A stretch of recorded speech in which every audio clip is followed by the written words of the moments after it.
প্রিয় বন্ধুরা, আসসালামু আলাইকুম। আপনারা জানেন আমি আমার একটি স্টেটমেন্টের মাধ্যমে উল্লেখ করেছি যে ইউনূসের এই অবৈধ সরকার, এই সরকারকে চলে যেতে হবে এবং একটি তত্ত্বাবধায়ক সরকার আসতে হবে এবং সেই তত্ত্বাবধায়ক সরকারের অধীনে একটি নির্বাচন হতে হবে। তো অনেকেই প্রশ্ন করেছেন যে আমি তো এতদিন তত্ত্বাবধায়ক সরকারের বিপক্ষে ছিলাম, এখন কেন আমি তত্ত্বাবধায়ক সরকারের পক্ষে কথা বলছি। তো একই প্রশ্ন আমি তাদেরকেও করতে পারি যে আপনারা যারা এতদিন এই তত্ত্বাবধায়ক সরকারের পক্ষে এত কথা বলেছেন, আমাদেরকে বিভিন্নভাবে দোষারোপ করেছেন, আপনারা কেন আজকে তত্ত্বাবধায়ক সরকারের বিপক্ষে কথা বলছেন। সো এইভাবে পাল্টাপাল্টি প্রশ্ন করে আসলে লাভ নাই, তাহলে আমরা কোনো সমাধানে যেতে পারবো না। কিন্তু আমি কেন তত্ত্বাবধায়ক সরকার চেয়েছি সেটার পক্ষে আমার ব্যাখ্যাটি আমি দিই। আমরা যখন তত্ত্বাবধায়ক সরকার বাতিল করেছিলাম 2011 সালে আওয়ামী লীগ সরকারের অধীনে, তখন একটা নির্বাচিত সংসদ, সংসদীয় গণতান্ত্রিক এবং সাংবিধানিক প্রক্রিয়ার মাধ্যমে সেটি বাতিল হয়েছিল।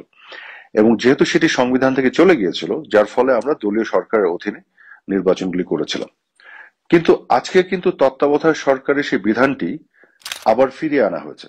আপনারা জানেন যে আমাদের সরকারের সময় তত্ত্বাবধায়ক সরকার ব্যবস্থা বাতিল করে সংবিধানে যে পঞ্চদশ সংশোধনী আনা হয়েছিল, সেটিকে কিন্তু বাতিল করেছে হাইকোর্টের একটি বেঞ্চ।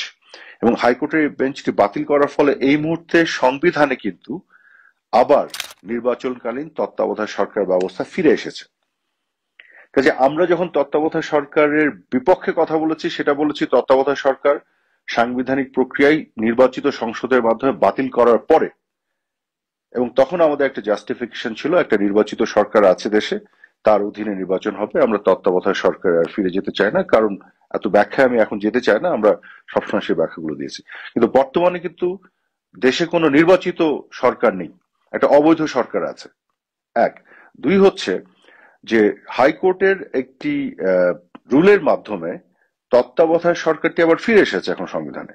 অনেকে হয়তো বলবেন, অনেক আইনজীবীরা বলছেন যে না, তত্ত্বাবধায়ক সরকারের ক্ষেত্রে এই বিধানটি বাতিল করে অ্যাপেলেট ডিভিশনের একটা রায় ছিল 2011 সালের 10ই মে। কাজেই অ্যাপেলেট ডিভিশনে এই রায়টি যেহেতু এটাকে বাতিল করে দিয়েছে, কাজেই তত্ত্বাবধায়ক সরকারটি এখনো সংবিধানে ফিরে আসেনি। পঞ্চদশ সংশোধনীর সেই বিষয়গুলি বাতিল করা হলেও এটি ফিরে আসেনি। কিন্তু আমার বক্তব্য এখানে একটু ভিন্ন। সেটি হচ্ছে যে অ্যাপেলেট ডিভিশনের যে রায়টি আছে, তত্ত্বাবধায়ক সরকারের ব্যবস্থা বাতিল করে যে রায়টি দিয়েছিল, সেই রায়ের উপরে কিন্তু একটা রিভিউ পিটিশন করা আছে এবং সেই রিভিউ পিটিশন কিন্তু শুনানির অপেক্ষা আছে। অর্থাৎ এটি কিন্তু সাবজুডিস, এটা কিন্তু নিষ্পন্ন নয়, নিষ্পত্তি হয়নি। কাজে এটা যখন নিষ্পত্তি হবে, তখন দুটো হতে পারে।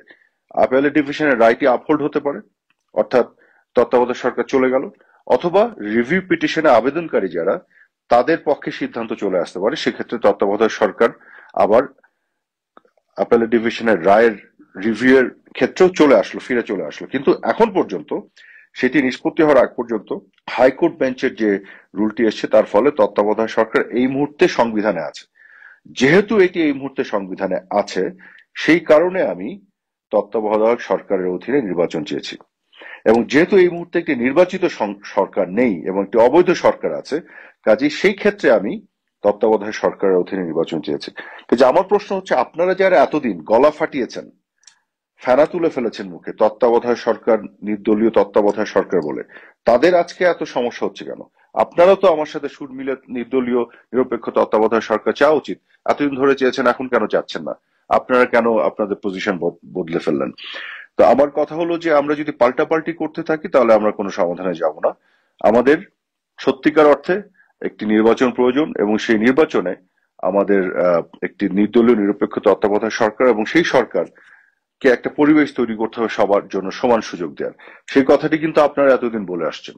এখন এত কথা বলে আসছেন, এখন সেটা তো সুর পরিবর্তন করে ফেললে হবে না। এই মুহূর্তে ইউনূসের সরকার কি সরকার? এই সরকার তো আওয়ামী লীগের সকল নেতা কর্মীকে জেলে ভরে রেখেছে এবং জিহাদিস যারা, মৌলবাদীদেরকে এবং জঙ্গিদেরকে ছেড়ে দিচ্ছে, সবচেয়ে বড় বড় সন্ত্রাসী ক্রিমিনালদের ছেড়ে দিচ্ছে এবং গোটা বাংলাদেশের বিভিন্ন জায়গায় আওয়ামী লীগের নেতা কর্মীদের উপর এক ধরনের অত্যাচার, জুলুম চলছে। এবং মুক্তিযুদ্ধের চেতনার পক্ষে যারা আছে, গণমাধ্যম থেকে শুরু করে সবার উপর অত্যাচার, জুলুম চলছে। এইভাবে একটা ফ্রি অ্যান্ড ফেয়ার নির্বাচন হবে? কাজে ফ্রি অ্যান্ড ফেয়ার নির্বাচনের কথা বলে যারা এতদিন মুখে ফেনা তুলে ফেলেছেন, আমাদেরকে বিভিন্নভাবে দোষ দেওয়ার চেষ্টা করেছেন, আজকে তারা তাদের আসল ক্যারেক্টারটা দেখাচ্ছেন।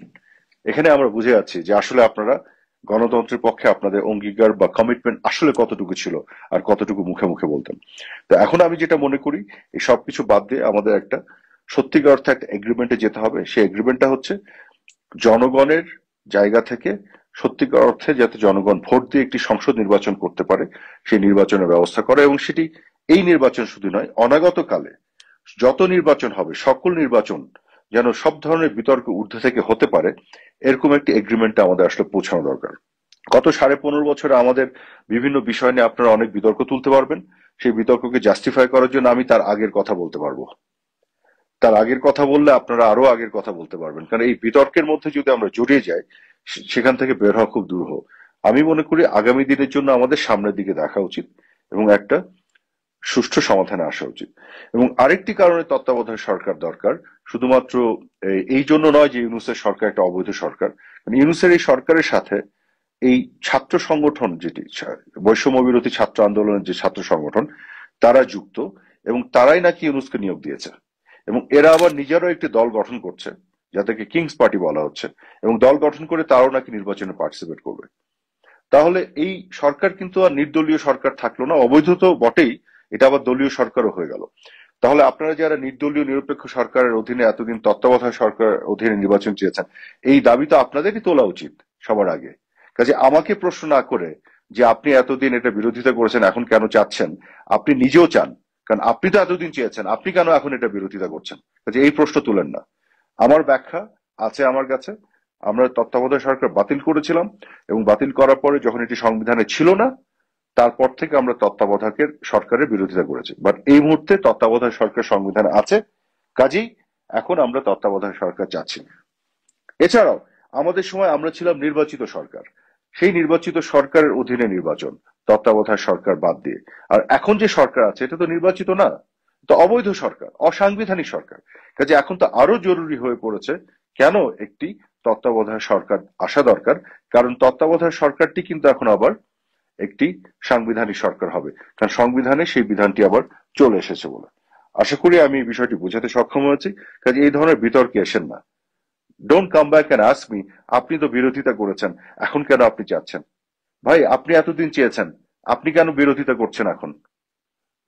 So you are also having a hypocritical position there. Okay, I am not, because আমি এখানে সংবিধান অনুযায়ী কথা বলছি, সংবিধানের ভিত্তিতে আমি এগোতে চাচ্ছি, এবং একটা অসাংবিধানিক অবৈধ সরকারের বিপক্ষে একটা সুষ্ঠু নির্বাচন, যে নির্বাচনের কথা বলে আপনারা এতদিন মুখে ফেনা তুলে ফেলেছেন, জনগণের ভোটাধিকারের কথা বলে মুখে ফেনা তুলে ফেলেছেন, তাহলে আজকে কেন দ্বিমত হচ্ছে? জনগণের ভোটাধিকারের কথাই তো বলছি। আমরা তো বলছি না যে আমরা আবার নির্বাচনের মাধ্যমে ক্ষমতায় যেতে। আমরা বলছি জনগণ ভোটাধিকার প্রয়োগ করুক, সংসদ নির্বাচিত হোক, সেই সংসদে যারা সংখ্যাগরিষ্ঠ তারা সংসদে সংখ্যাগরিষ্ঠ আসন নিয়ে সরকার গঠন করবে, যারা সংখ্যাগরিষ্ঠ নয় তারা বিরোধী দলে থাকবে, জনগণের ম্যান্ডেট নিয়ে যে সংসদ, সেই সংসদ সংস্কারগুলো করবে। তো পরিষ্কার কথা, এখানে তো কোনো দ্বিধাদ্বন্দ্বের কোনো জায়গা নেই। আগামী দিনে যদি পূর্ণাঙ্গভাবে দীর্ঘমেয়াদে এসব সমাধান করতে চান, এখনো সময় আছে, আমি মনে করি এই জায়গায় যেতে হবে, নাহলে পাল্টাপাল্টির এই রাজনীতি কিন্তু শেষ হবে না, এবং সেটি কিন্তু আমাদের কারোর জন্য মঙ্গল হবে না। ধন্যবাদ আপনাদের সবাইকে।